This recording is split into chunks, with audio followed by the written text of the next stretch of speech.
प्रभाग क्रमांक 10चे भाजपाचे प्रियंका संगरत्न कांबळे यांचा दणदणीत विजय. निवडून आल्यावर पहिली प्रतिक्रिया. जनतेचा आवाज 24 न्यूज नांदेड.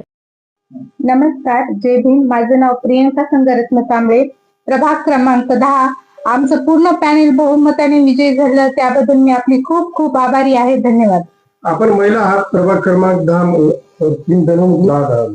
आपण पहिल्यांदा निवडून आलेला आहात आणि तुम्ही एक लाडकी बहीण आहात आणि युथ लीडर नरेंद्र मोदी साहेब, देवाभाऊ आणि लोकनेते आशीर्वाद पवार साहेब, तुम्ही महिलाला तिकीट दिलं आणि एक लाडकी बहीण म्हणून निवडून आहात. तुम्हाला काय वाटतं? मला खूप आनंद झाला, म्हणजे महिलेमधून मला एक चान्स भेटला, म्हणून महिलेच्या ज्या पण समस्या आहेत त्यांचं निराकरण करण्याचा मी पूर्णपणे प्रयत्न करेन. संगरत्न कांबळे दादा आमचे म्हणजे बऱ्याच वर्षापासून त्यांना राजकीय गुन्हा लागलेले आहे.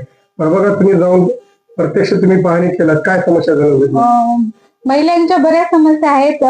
पहिली समस्या ही आहे की नाल्यांचा जे प्रॉब्लेम आहे ते सॉल्व्ह करावा, कारण त्याच्यामुळे डेंग्यू व्हायलाय, बरेच मुलं बिमार पडायले. त्याचं एक समस्येवर निराकरण करायचं. बौद्ध समाजातून येता तुम्ही आणि बौद्ध समाज असताना तुम्हाला काँग्रेस, एमआय, वंचित, सेक्युलर पक्ष असताना तुम्हाला बौद्ध समाज असते, इतर समाजाने तुम्हाला म्हणजे भरघोस मताने तुम्हाला विजय केले.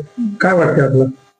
खूप छान वाटते, कारण माझे मिस्टर पहिल्यापासूनच प्रत्येक समाजात वावरतात, त्याच्यामुळे मला म्हणजे असं नवीन असल्याचं काही वाटलं नाही. जनतेचे आभार कशा प्रकारे मानला? जनतेचे खूप खूप आभार आहे. त्यांच्यामुळे मला इथं लीड मध्ये निवडून आले, त्याबद्दल मी जनतेचे खूप